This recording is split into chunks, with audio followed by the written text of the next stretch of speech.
Welcome to Fifth Dimensional Leadership. You all know that I love communications, right? I think it's a really incredible and important competency among leaders. And today I have an expert in that. Listen to Matt Abrahams. He's a passionate, collaborative, and innovative educator and coach. He teaches effective virtual communication and essentials of strategic communication at Stanford University's Graduate School of Business. He's also founder and principal at Think Fast, Talk Smart LLC, a presentation and communication skills company based in Silicon Valley that helps people improve their presentation skills. Who doesn't need that? Matt published the Think Fast, Talk Smart: How to Think and Speak Brilliantly in Impromptu Situations, and the third edition of his book, Speaking Up Without Freaking Out, a book written to help the millions of people who wish to present in a more confident and compelling way. He also hosts the GSB, that's Stanford's Graduate School of Business podcast called Think Fast, Talk Smart, of course, and he curates the nofreakingspeaking.com website. So, lastly, I want you to know that Matt received his undergraduate degree in psychology from Stanford University, his graduate degree in communication studies from the University of California at Davis, my undergraduate alma mater, and his secondary education teaching credential from San Francisco State University. Finally, Matt Abrahams, welcome to Fifth Dimensional Leadership. Thank you so much. I am so excited to be here and to talk about communication. Well, you have, I didn't even mention the corporate career that you've had in learning and development. So this combination of understanding and curating content for professionals and employees to learn is so important in teaching people how to communicate. So tell us your story. What has this journey been? Share. Thank you for the opportunity. Yeah. I am one of the few people I know who had a singular event that put my career and life on a trajectory. So I'm going to take you back many decades now. When I was a 14-year-old boy as a freshman in high school, you know how the teachers used to have you at the beginning of the year talk about what you did over the summer? Well, Mhm. I did that in my English class. Mr. Meredith had us all stand up and say, "What did you do this summer?" And I told my story. At the end of class, he pulled me aside and he said, "You're good at this talking thing." Those were his words. "You're good at this talking thing. I need you this weekend to go to a speech and debate tournament and give a presentation." So I'm a freshman. I do what the teacher says. I prepare a speech. I show up on a cold, early Saturday morning. My pants were too tight and too short, and I'm ready to give this speech in front of my friends, the girl I liked, my friends' parents who were serving as judges. I give this speech, and I have to tell you, this speech started with a karate kick. It was on the martial arts. I was told to give a speech on something I was passionate about. I can tell you know where this is going. I forgot. I was so nervous. I forgot to put on my fancy karate pants that have a little more room than the pants I was wearing. I ripped my pants in the first 10 seconds of a 10-minute speech. And from that moment on, I have been fascinated by the impact of anxiety on communication and how we can solve situations when it comes to communication in the moment to be better communicators. So ever since then, I've been fascinated by communication. I've studied it as an undergrad, as a grad student. I needed to make some money after grad school to pay off loans, so I went to work in the high tech. Was fortunate enough to become first a corporate trainer and then ended up leading learning and development groups. Communication was always a critical part of what we did. And then when my wife and I started our family, I wanted to be more available. And so I retreated back to academia, where I've been now for many years. And I love teaching communication. I love sharing communication skills. But it all started one cold morning as a 14-year-old when I ripped my pants in front of folks. So that's Okay, my wait. journey. I gotta hear. How did you recover from that? I mean, what do you, Well, there you so stand with. yeah, literally flapping in the wind. Yes. So it, it, and it wasn't like a little rip. I mean, everybody heard. I mean, it was big. So what happened was a parent in the room, literally after it happened, threw me her sweater. It was a bright pink sweater. I put the Pink. sweater around my waist, tied it, and I just went on. And I ended up winning that particular round, not because I was a good speaker, but I think all the parents who were judges just were impressed that I was able to You were finish. courageous. Yeah, I didn't run off the stage. So yeah, no, I finished that with a bright pink sweater wrapped around my waist, and then was lucky enough to run home and get some other pants before I did the next round. Yeah, Oh my bad goodness. situation. That was rough.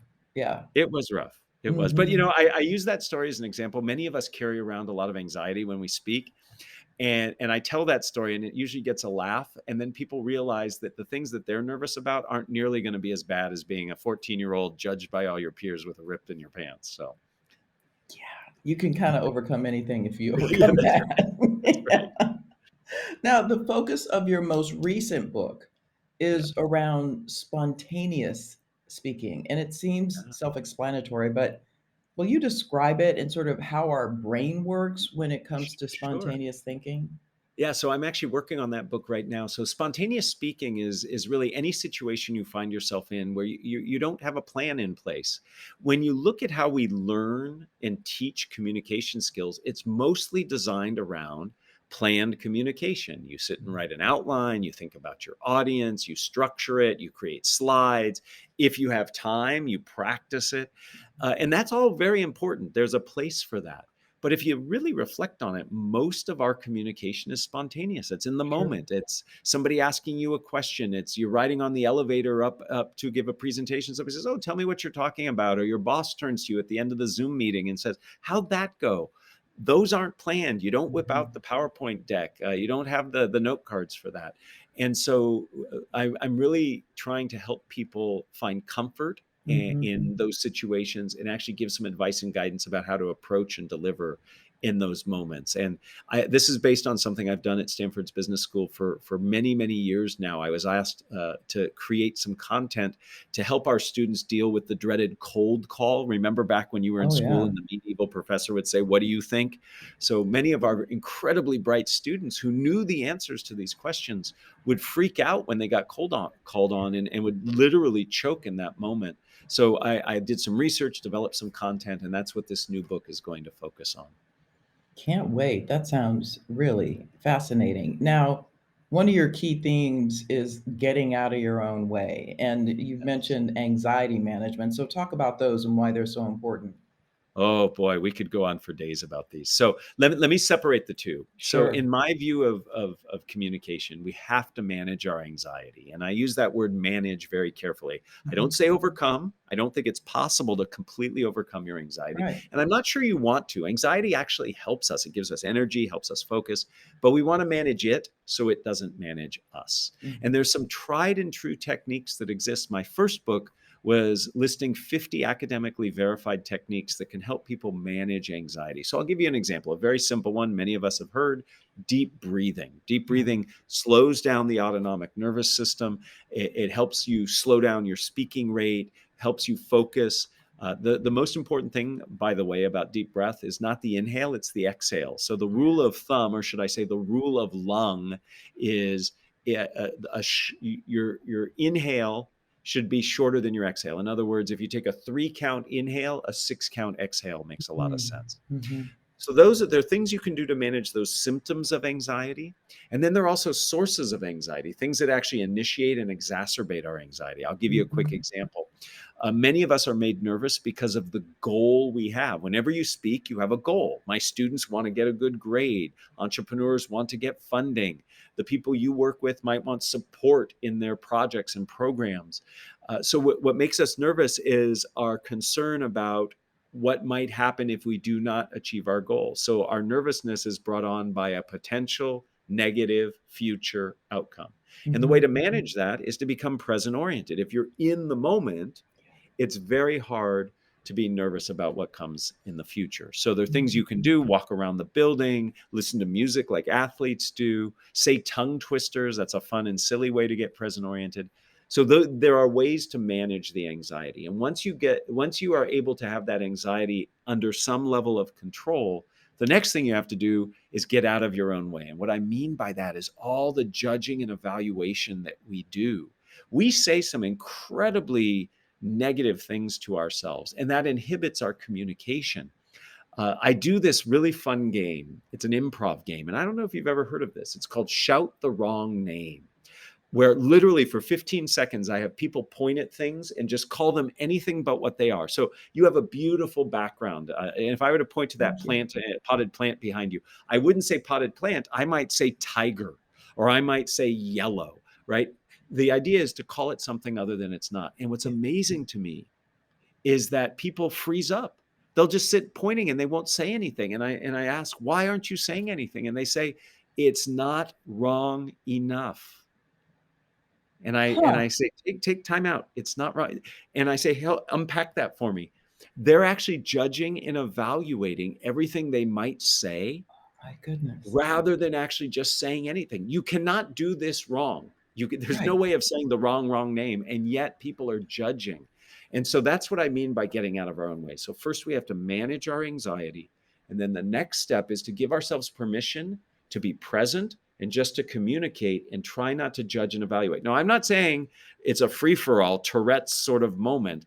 Rather, you do have to have some level of a judgment and evaluation, but we evaluate and judge so much that we actually inhibit ourselves from doing anything. That was a very Where long-winded answer. no, that explains so much, and where does that come from? In our Yeah. upbringing? Is it just a human trait? Is it different across different cultures? So I would say yes to the first two parts of what you asked, and then not to Okay. the second, and which the third, which is really interesting. So there's a line of reasoning which I subscribe to, that this is evolutionarily baked into us. Mm, As our species was evolving, our relative status to others was important. And when I say status, I don't mean who drives the fanciest car or who has the most followers on social media. I mean status like, did the group you hang out with want you to survive and live? And right. if you had low status, things were very risky. You didn't get Yeah. access to food, to shelter, to reproduction, and that's ingrained in who we are. So anytime I communicate, I'm putting my status at risk. Now, I might have a good outcome and good things might happen and my status rises, but if my status gets lower, that's could be really threatening. And we carry that evolutionary desire and need with us. So part of the answer is yes, I think it's baked into who we are as humans, but we also learn from experience. We learn that certain things we do can be very risky and challenging, and we want to avoid that. I coach so many people who've had a negative communication experience that just gets in their way. And the answer to the third part of your question is, does it vary by culture? Yeah. The reason we know that this is an evolutionary trait, or one reason that supports it, is we see this across cultures, Interesting. where people are nervous about speaking in front of others and do a lot of judgment because they're afraid of how others might perceive them. So this is a trait. That said, there are things we can do to learn to manage and work through this for sure. That is fascinating. It just it explains so much, and Mm. yet the it's interesting to me that we haven't evolved past that. Given we don't, the threats aren't nearly the same for us as they were for cavemen, Yeah, right? that's But exactly right. That's yeah, exactly right. That's still part of who we are. Yeah, sure. it's fascinating. It's fascinating. So interesting. So you also talk about the yes and. Now, I Mm. just did an interview with another organization where it was about boundaries. And I was saying that someone had said to me, we don't say no here. And I said, I do, because if I say yes all the time, I'm lying. That's my point of view. There's a way to say no. But Yes. tell us why the yes and is so critically important when communicating. Yeah, thank you. And yes and comes from the world of improvisation. It's a Mhm, foundational tenet. Yes and is creative. Yes and mhm. leads to building opportunity, collaboration. No shuts that down. I am certainly not advocating that we never say no and we always say yes. Any parent knows that's a really bad idea. But uh, we have really strong no muscles. We have the ability to say no. Many of us do that in lots of areas of our life. So I encourage people to explore yes and here's I use it in a very specific domain. Mhm. When it comes to spontaneous speaking, answering questions, giving feedback, introducing people, many of us see those situations as threatening, as Right. challenges, as things to overcome. And while they can be challenging and they can be threatening, if you approach them from a place of opportunity, of potential, then your whole approach and demeanor changes. You're not defensive in your Mhm. answer. Your posture is more open. So I use yes and as a framework or as an idea to really encourage people to reframe how they approach their communication. I Mhm. am certainly not saying always say yes and always say no. It's just it's a key phrase that people can tap into to understand that in communication, I mean, communication, I don't mean to get all professorial on you, but communication literally means to commune with, to share, to Mm. collaborate. And if we're constantly saying no, then we're not living up to what communication is all about. So, to having this approach where we at least are receptive to what others are saying or providing us in terms of opportunities, it leads to potential for collaboration. So, that's why yes and is so important. Yeah. It sounds like, so much of what you're talking about are life skills. Like, yes, and when you're talking about this, it feels almost like it's as much a mindset as it is a communications tactic. Absolutely. Our communication follows from our mindset. The Mm. mindset we have dictates the way we communicate. And again, I'm not saying one mindset is better than the other. I am arguing that we need to be able to switch between different mindsets and approaches based on what's needed in the moment. Mhm. And you're exactly right. It all comes down to how we approach things. Well, I'm reminded of was it Carol Dweck's book Yeah. Yeah. on mindset and remind me the types. I'm thinking open There's growth and growth, fixed. Yeah. growth Yeah. and fixed. Right. The growth lends itself to the yes and Absolutely. quite directly. Absolutely. Yeah. Yeah, Mhm. and it does originate there, and or there's very complementary. The growth mindset is all about focusing on the effort. It's the work that you can do. There's potential. A fixed mindset says it's who I am. It's inherent to what I do. I can't change it. Mhm. Things that we can do as coaches, as mentors, as friends is really focus on the effort and help people realize the improvement that they're making. I had my favorite boss I've ever had. She was an amazing woman. She used to help us recognize that even though we were taking on very hairy, audacious goals, she would often have us reflect and how far we've come. And that's a really important part because you can fixate on the destination without appreciating the journey. And that can really open up your mindset and say, hey, I've done things and we're making progress towards that goal. And that's all part of that growth mindset for sure. Yeah. So this growth mindset that we're talking about seems to really lend itself to this notion of community, communion, communication. I think you told us the derivative of Yeah. communication, right? Yeah. To Yeah. commune with for sure. Yeah. Yeah. That makes so much sense. I love that. All right. So of course I want to bring this into Mhm. the leadership discussion.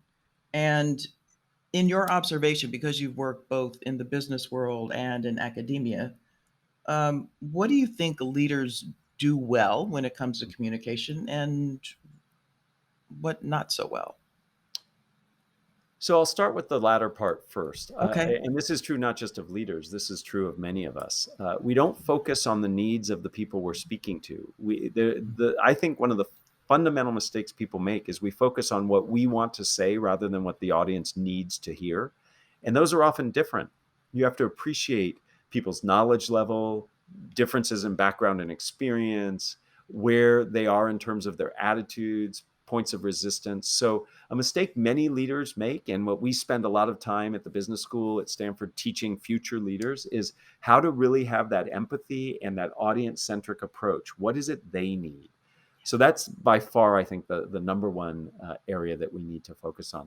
Where leaders do very well, by and large, is they not only do they know what they need to know, but they often can be very passionate and be able to motivate others through their experience and their passion. So when I do the coaching work I do, the training work that I do, I often help people hone that passion and hone that vision, but really help them focus on how do we make sure that we are serving the needs of the audience for Yeah. sure. But communication is a critical part of leadership, and it's Mhm. something that people need to focus on. We often think of it as a necessary evil, and I think that's exactly the wrong way to look at it. I think communication is synonymous with leadership.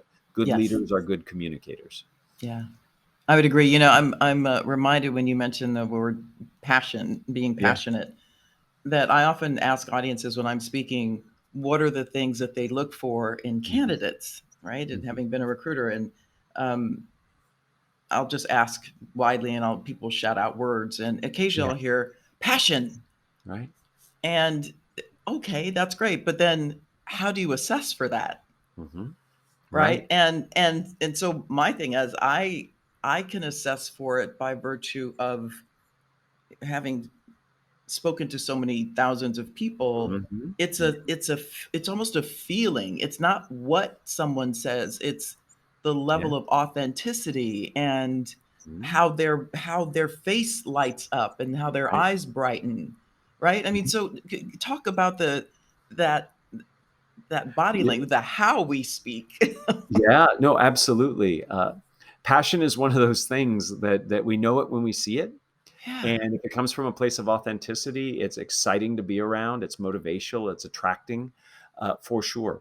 I spend a lot of time with the Stanford MBAs I coach talking about um, how to show versus tell.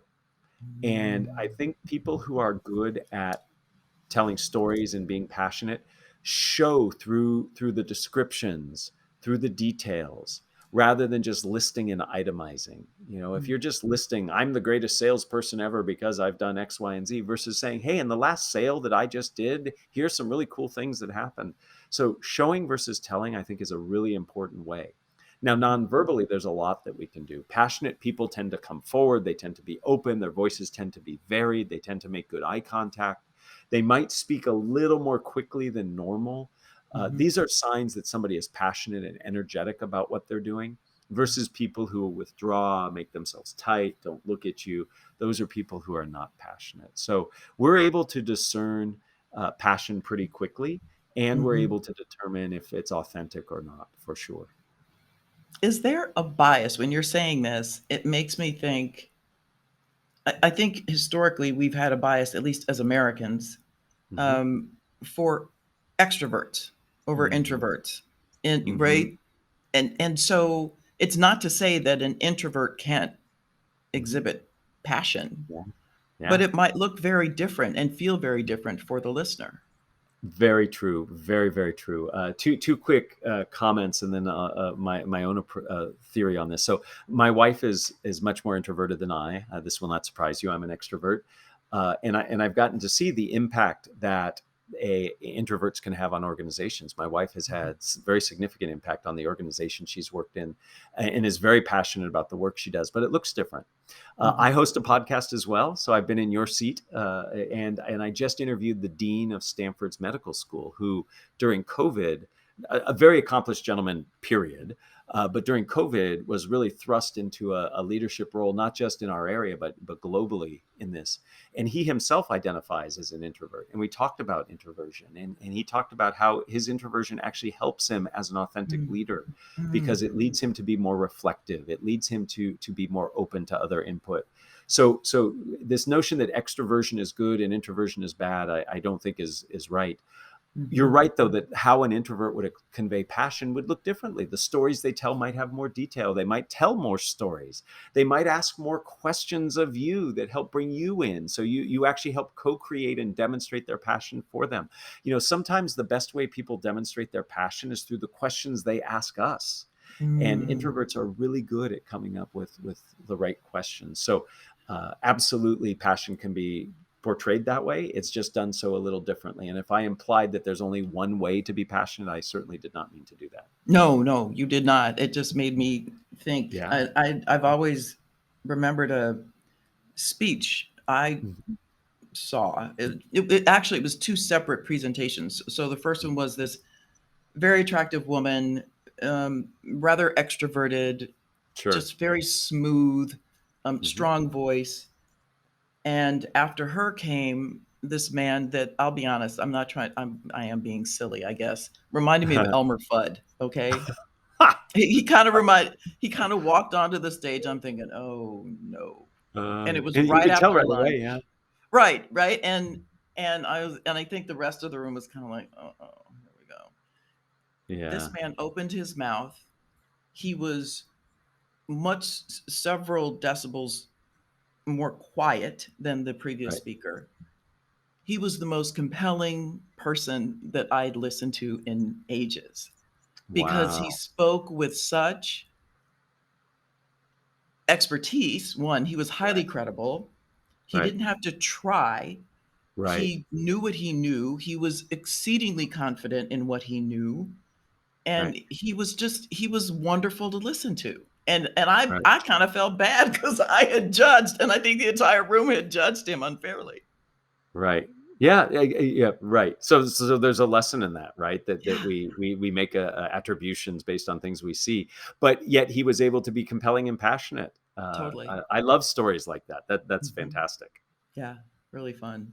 Yeah. All right, you say something like, and I think I saw this in your one of your videos. Don't just do something, stand there. Yes. Yes. I love that. Yes. So this again is wisdom that comes from improvisation. I did not come up with that idea, but I love that quote. And I use it to really reinforce the notion that listening is critical in communication. We are not very good listeners. We listen just enough to get the gist of what somebody is saying, and then we start judging and evaluating and And practicing and thinking of rehearsing what what we're we're going going to to say. say. Exactly. And sometimes the most important thing you can do in communication is listen.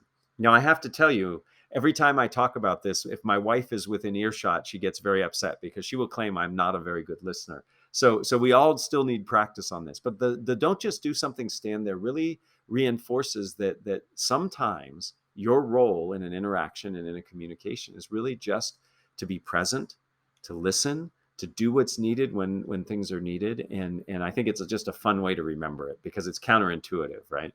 Very much so. I love that.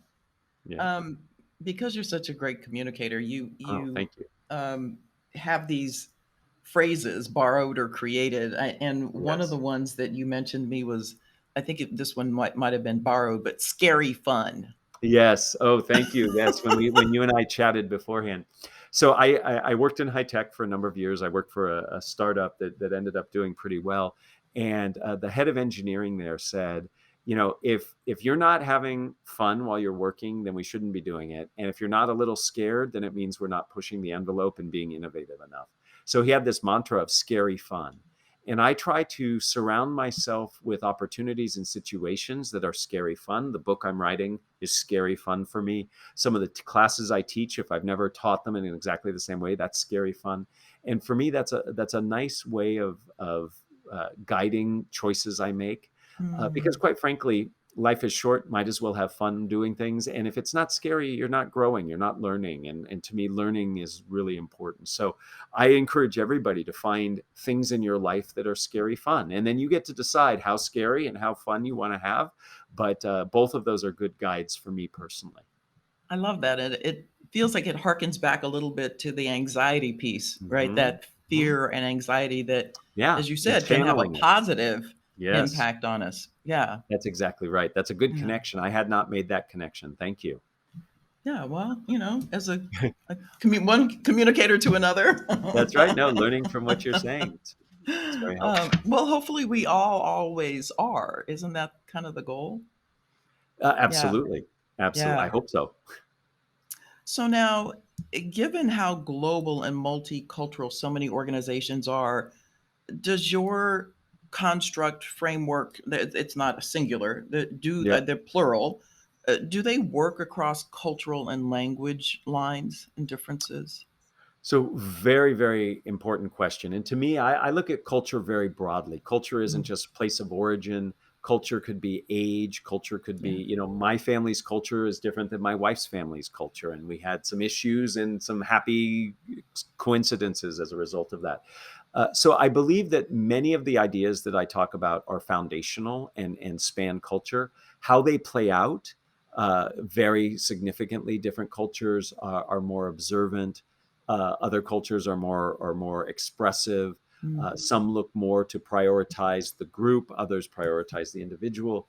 But foundationally, the interesting thing is anxiety exists in all cultures that we study. Judgment exists in all cultures that we study. So a lot of these methodologies and approaches really do apply cross-culturally. How much you dial them up, how low you dial them, I think is really important. And the reality is this: all communication takes place in a context, and culture is one of many variables of the context. So it's Mhm. timing, it's that channel, etc. So we have to account for all of those. But I do believe that these ideas are pretty fundamental, again, because they come down to our biology, our evolution.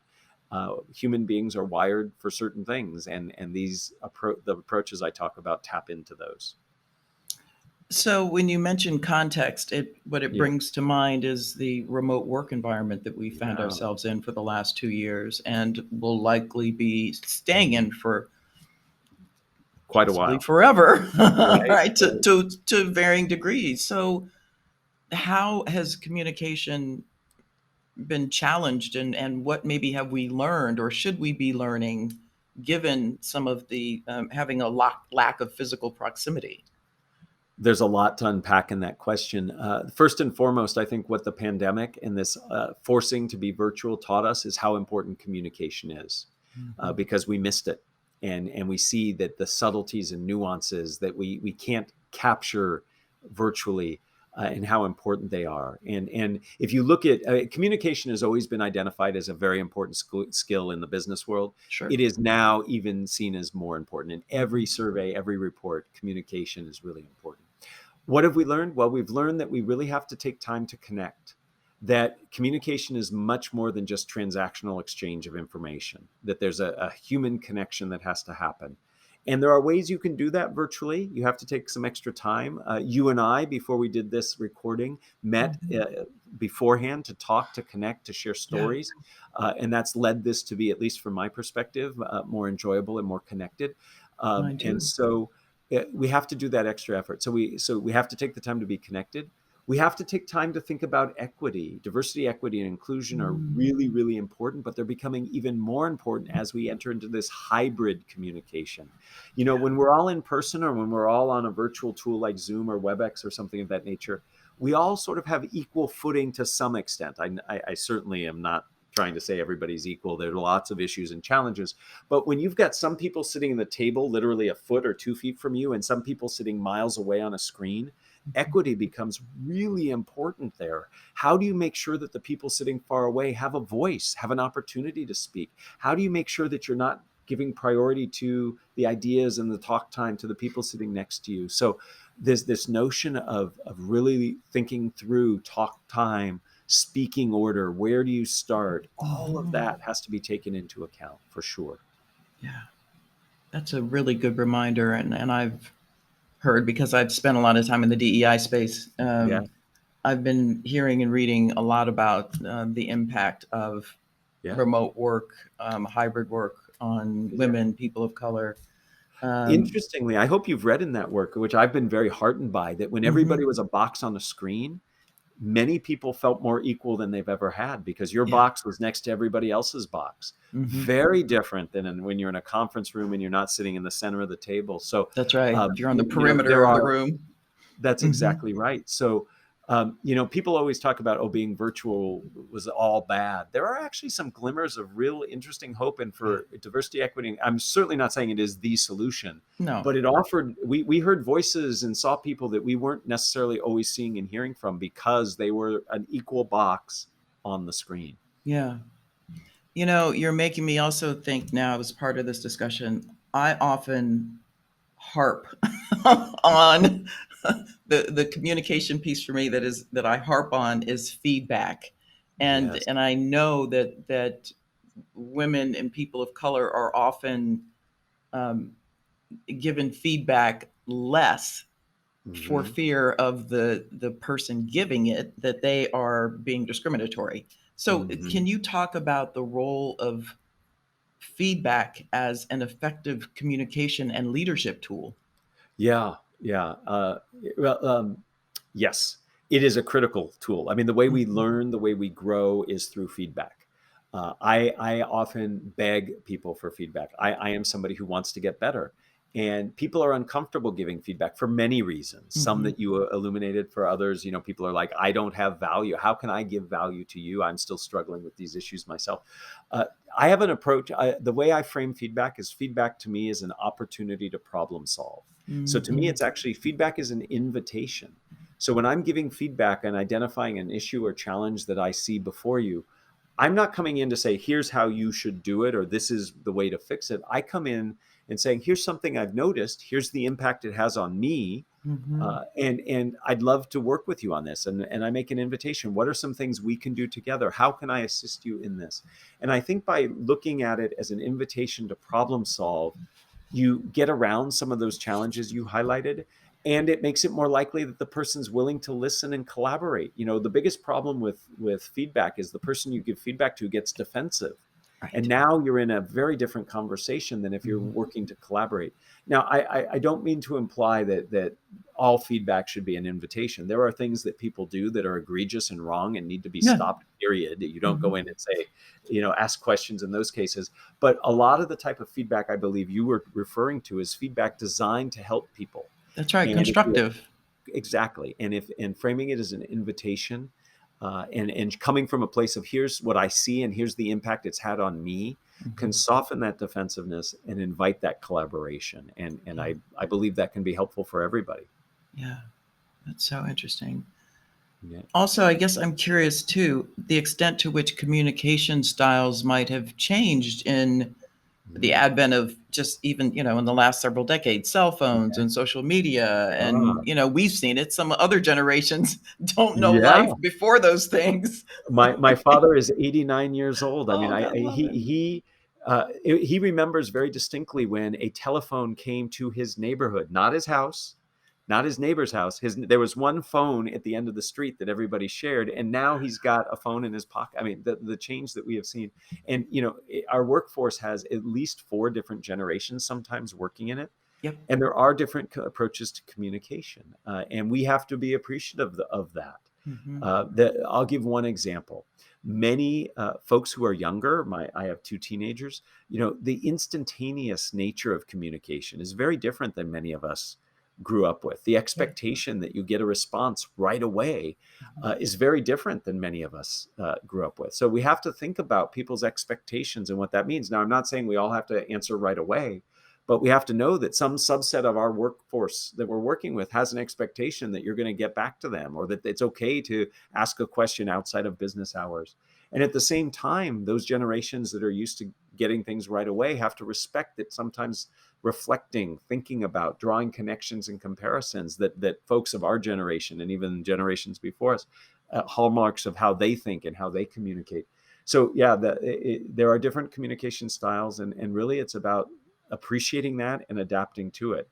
I wouldn't argue that one is better than the other. We just have to be sensitive to it, and Yeah.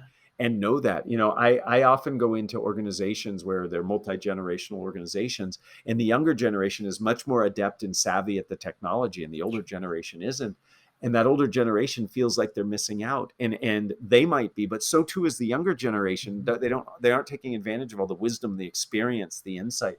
So we have to build people, we have to put in infrastructure and tools that can help everybody. Yeah. Well, I guess that's why we have things like Slack and Trello. And to me, Yeah. some of it is kind of dizzying. It's like, can I Yeah. just send you an email that you will read with, and it Right. has words and not acronyms? Right. And emojis and everything. Yeah. Yeah. No, but it excites me. I look forward to seeing what business communication looks like 30 years from now. It's going to be different. It's going to be Yeah. different. And I'm excited to see what that is. Um, but at the same time, I'm very sensitive to, we have to be careful that we bring everybody along Yeah. so we don't disadvantage certain people. We spend a lot of time thinking about diversity, equity, and inclusion, thinking about what people bring to our organizations. I think Hmm. we also have to think about what we do in organizations to actually distance people and not bring them along. So, and Mm-hmm. the communication channels we put in place can be disenfranchising. Yeah, very much so. Any predictions from the little changes that we might see in how we communicate? I'm So curious whether yeah, technological or behavioral or so I, whatever. I, I so from a, I think we're going to have a lot more. data at our fingertips about the communication we're having while we're having it.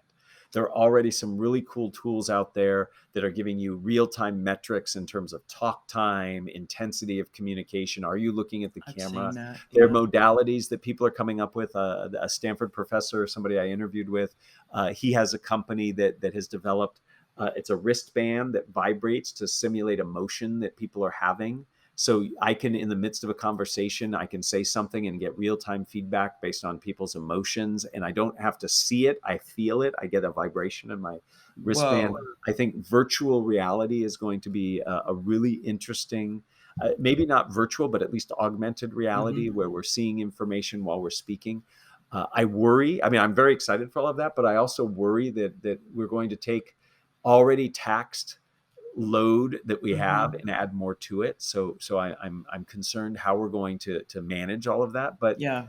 you know, I think if we would have gone back 30, 20 years and said, you know, if people all have these devices in their hands, that's only going to make for less communication, and we have more. So Yeah. I think we'll figure out ways to adapt. But I see exciting tools coming along that will help us as long as we figure out how to integrate them into how we communicate. Yeah. So interesting. That whole Yeah. idea, because I do a lot of keynote speaking, and you Yeah. do a lot of speaking, to be Yeah. standing on a stage and then have this vibration coming through. Yeah. Now, what is that doing to my train of thought, right? And how That's am I right. going But to adjust spontaneously to try exactly. to maybe But recapture the crowd?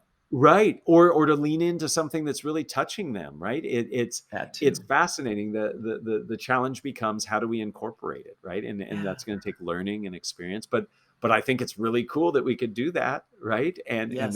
So let's see where that goes for sure. It'd be fun too to see how that works in personal relationships, right? When you're Well, sitting there with your wife and you get this vibration, So, it's like, so the okay, I think gentleman I I'm better talking exit. about, it brings that up as an example of where he might not want to use that might not be a good use case, at least in his personal life, and I reflect in my personal life as well. But yeah, interesting, right? It's a biometric sensor, so you could see if somebody's heart rate is going up when you say something. That could be really insightful. Whew, a lot to think about. Well, Yeah, listen, I want to respect your time. You're a very busy thank you. man. And I always ask my guests at the end if there are any words of advice, wisdom, hope, healing that you might want to offer our audience as we part company. Thank you for that opportunity, and thank you for the conversation. I across the various domains of things that I do and I'm passionate about. So I'm passionate about communication. I'm passionate about teaching and learning. I'm passionate about diversity, equity, and inclusion. I'm passionate about the martial arts still. In all of those regards, I think the best advice I've ever received and the advice I try to give people is to really be present and to connect. It is through that presence, through that connection, is the opportunity to learn, the opportunity to be challenged, the opportunity to have some scary fun. And so I invite everybody to find some domain in their life where you can really be present and really connect with people. And what that looks like for people, it can be very different. But I encourage everybody to do that. I still struggle. I try, but it's a goal of mine is to be present and to connect, to learn, to grow. So hopefully there's some insight in that. But find the little Indeed. things and really connect with them. Yeah, that's beautiful. Thank you. Those are just words to live by, right? It's coming, bringing us back to our humanity and staying connected to one another. We need it after a rough couple of years. Absolutely, and we saw how important it was because we missed it. Yeah, indeed. Matt Abrahams, thank you so much for being here. And we will have information on your current, the upcoming book, as Yes. well as the other one that you've already gotten out. We'll have all that in our show notes. So thank you so much for being on Fifth Dimensional Leadership. Thank you so much. I appreciate the opportunity. It was a true pleasure to chat with you. Thank you. And that's our show for today. We will see you next time.